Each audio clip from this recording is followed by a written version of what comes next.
Hello friends, मैं astrologer Meenakshi अपने channel पर आप लोगों का स्वागत करती हूँ, अभिनंदन करती हूँ और आप लोगों को गणेश चतुर्थी की शुभकामनाएं बोलती हूँ। और ये जो 10 दिन है गणपति जी के, उन सब पर आपको बहुत बहुत शुभकामनाएं। और आप इस 10 दिनों में गणपति जी की खूब आराधना करिए और उनसे खूब आशीर्वाद लीजिए और उनको प्रसन्न कर लीजिए। वैसे तो हम पूरे साल गणपति जी की पूजा आराधना करते हैं, गणपति जी को खुश करने के लिए जो भी हम कर सकते हैं वो सब कुछ करते ही हैं। लेकिन ये जो 10 दिन है, इसमें जो आप पूरे साल भर करते हैं सबका फल मिलता है। तो ये 10 दिन गणपति जी की पूजा आराधना बहुत अच्छी तरीके से करिए, उनका ख्याल रखिए।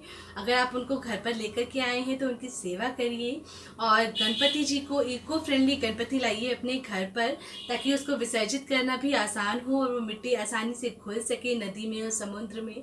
क्योंकि जो भी मूर्ति आप लेते हैं उसके बाद उसको विसर्जित कर तो देते हैं, लेकिन जब वो समुद्र से बाहर निकल कर आ जाती है और ऐसे ही पड़ी रहती हैं, टूटी फूटी पड़ी रहती हैं, कहीं पर भी कूड़े में पड़ी रहती हैं, ऐसा मत करिए, प्लीज़ मत करिए। ये मेरा आप सबसे निवेदन है कि इस तरह की भूल मत करिए। गणपति जी की पूजा करते हैं आप और उसके बाद विसर्जित इस तरह से कर देते हैं, उसका क्या होता है हमें कुछ भी नहीं पता है। वो बात अलग है कि विसर्जित तो करना ही है, तो हो सके तो छोटी से छोटी मूर्ति अपने घर पर रखिए और घर पर ज़्यादा बड़ी मूर्ति को स्थापित मत करिए। मैंने बहुत सारे लोगों को देखा है जो घर पर मूर्ति लेकर आते हैं और बड़ी बड़ी मूर्ति स्थापित कर लेते हैं घर पर। बप्पा तो छोटी सी मूर्ति रखने से भी आपकी मनोकामना पूरी करेंगे, बड़ी रखने से ही करेंगे ऐसा तो है ही नहीं। तो हो सके, और घर पर वैसे भी छोटी मूर्ति ही रखनी चाहिए, तो अपने घर पर छोटी मूर्ति रखिए। बप्पा की छोटी, जितनी बहुत ज़्यादा बड़ी मूर्ति मत रखिए। वो सिर्फ बड़ी मूर्ति तो हम वहाँ पे रखते हैं जहाँ पर हम गणपति बप्पा के दर्शन करने के लिए जाते हैं, क्योंकि वहाँ पर बहुत भीड़ होती है और लोग दूर दूर खड़े होते हैं, तो बप्पा की बड़ी मूर्ति ही चाहिए होती है। लेकिन घर पर बड़ी मूर्ति वैसे भी स्थापित नहीं की जाती है, तो घर पर छोटी मूर्ति को ही स्थापित करिए आप और बप्पा की पूजा आराधना करिए। ये 10 दिनों में बप्पा की पूजा आराधना अगर आप करते हैं तो बप्पा बहुत जल्दी आपसे प्रसन्न हो जाते हैं और बहुत जल्दी आपकी इच्छाओं की पूर्ति कर देते हैं। वैसे तो गणेश जी को की भक्ति करने के दुख दूर करने के लिए करते हैं हम, इससे सारे दुख हमारे दूर हो जाते हैं। गणेश जी को खुश करने के लिए हमें क्या उनकी कृपा प्राप्त होगी, उसके लिए हम उन्हें अलग अलग तरीके से खुश करने की कोशिश करते हैं। और शास्त्रों के अनुसार हर चीज़ के लिए गणपति जी को प्रसन्न करने का एक अलग ही उपाय है। जिस चीज़ को चढ़ाने से क्या होगा, इस उपाय से किस तरह की मनोकामना पूर्ति होगी, ये सारा शास्त्रों में लिखा हुआ है, वर्णन किया हुआ है। तो आप भी गणपति जी को प्रसन्न कर लीजिए। और वैसे तो अगर आप कुछ नहीं कर सकते हैं, आपके पास इतना टाइम नहीं है, तो आप गणपति जी का अभिषेक करिए, जल से अभिषेक करिए। सिर्फ और सिर्फ जल से अभिषेक करने से गणपति जी प्रसन्न हो जाते हैं। और अगर आप कुछ कर सकते हैं तो मेंटल जब भी आप कर सकते हैं, आप ऑफिस में बैठकर भी ओम गंग गणपति नमः का जप कर सकते हैं। जब आपको टाइम मिले आप कर सकते हैं, उनके लिए उनसे प्रार्थना कर सकते हैं। आप जिस टाइम भी फ्री हैं, किसी भी समय आप गणपति जी की पूजा कर सकते हैं। वैसे तो दिन में ही गणपति जी की पूजा करनी चाहिए, लेकिन जब भी आप उन्हें याद करना चाहते हैं आप कर सकते हैं। बहुत सारे लोग बिजी होते हैं, ऑफिस में होते हैं, जिन जो चाहते हैं लेकिन वो कर नहीं पाते हैं पूजा पाठ ज़्यादा, तो आप मेंटल जप करिए। मेंटल जप से अच्छा कुछ भी नहीं होता है, ज़रूरी नहीं है दिखावा करना है हमें।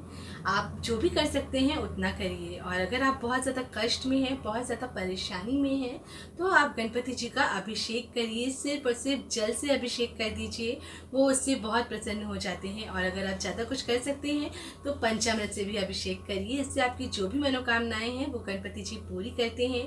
ये आपकी हर तरह की मनोकामना पूरी करता है, आपकी हर परेशानियों को दूर करता है। गणपति जी का विसर्जन हम कहते हैं क्योंकि आपको पता है कि गणपति जी ने ही महाभारत लिखी थी।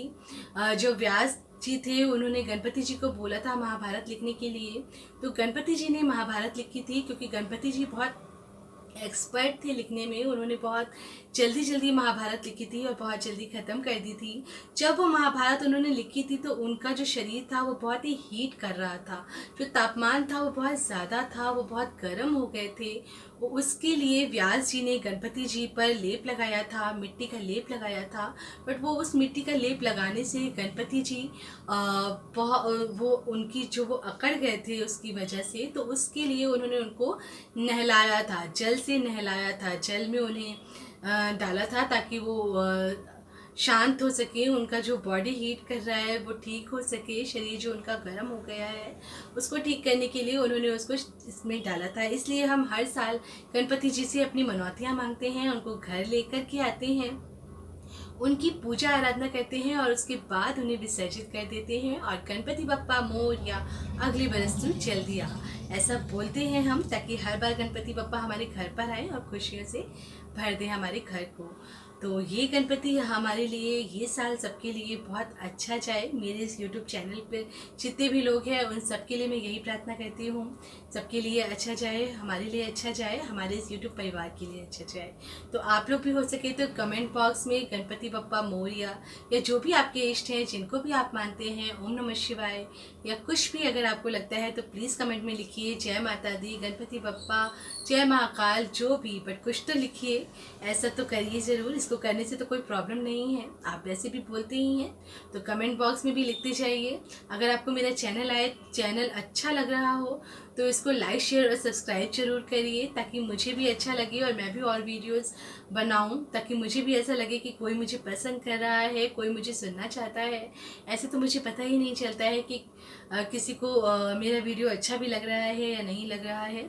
तो चलिए आज हम बताते हैं आपको गणपति जी के कुछ उपाय, जो कि गणपति जी का एक उपाय, अगर आप बहुत ज़्यादा ज़िंदगी में परेशान हैं, आपकी ज़िंदगी में फाइनेंशियल प्रॉब्लम्स बहुत ज़्यादा हो गई हैं, धन कहीं से आ ही नहीं रहा है, बहुत ज़्यादा परेशानियों से आप घिरे हुए हैं और आप चाहते हैं कि आपके घर में जो भी फाइनेंशियल प्रॉब्लम्स हैं वो दूर हो जाएं, तो आपको ज़्यादा कुछ भी नहीं करना है। आपको गणपति जी के आगे गाय के देसी घी का एक दिया जलाना है, गणपति जी को उनके आगे पूजा आराधना करनी है।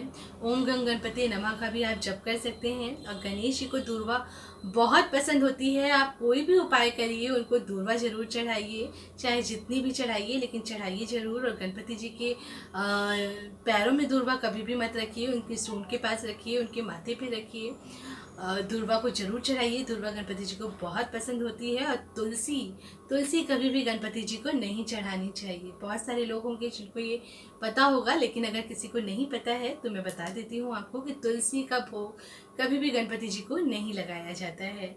अगर आप बहुत ज़्यादा कष्ट में हैं, बहुत ज़्यादा परेशानी है, तो अभी मैंने आपको बताया ही था कि आप शुद्ध घी से शुद्ध पानी से, जल से गणपति जी का अभिषेक करिए। गुलाब जल से कर सकते हैं, नॉर्मल जल से कर सकते हैं, गंगा जल अगर आपके पास है तो थोड़ा सा गंगा जल में मिला करके उससे अभिषेक कर सकते हैं। जैसे भी आपको अच्छा लगे करिए, बट जल से अभिषेक जरूर करिए गणपति जी का। चाहे किसी भी तरीके की प्रॉब्लम हो, शादी की प्रॉब्लम हो, जॉब की प्रॉब्लम हो, या फिर आपकी कोई भी परेशानी है, आपका बिजनेस नहीं चल रहा है, किसी भी तरीके की कोई भी परेशानी है तो आप अभिषेक करिए। और एक और ऐसा उपाय बताती हूँ, अगर बहुत टाइम से आपका विवाह नहीं हो पा रहा है और आप भी चाहते हैं शादी के बंधन में बंधना, आप चाहते हैं कि आप भी साथ फेरे हों, आप भी शादी करें और खुश रहें, तो एक ऐसा उपाय आपको बताती हूँ जो कि बहुत ही आसान है और जिससे बहुत जल्दी गणपति बप्पा प्रसन्न होते हैं और आपकी ज़िंदगी में जो भी विवाह से रिलेटेड परेशानियाँ आ रही हैं उनको दूर करते हैं। ये उपाय वो लोग भी कर सकते हैं जिनकी मैरिड लाइफ में डिस्टर्बेंस है, जिनका गृहस्थ जीवन अच्छा नहीं चल रहा है, घर में लड़ाई झगड़े बहुत ज़्यादा होते हैं, बहुत ज़्यादा आप परेशान हैं, कोई भी बात है आपके मन में, आपके माइंड में, तो आप इस उपाय को जरूर करिए। आपको करना क्या है, आपको गणेश जी की शरण में तो जाना ही है, ये तो मैंने आपको बताया ही है।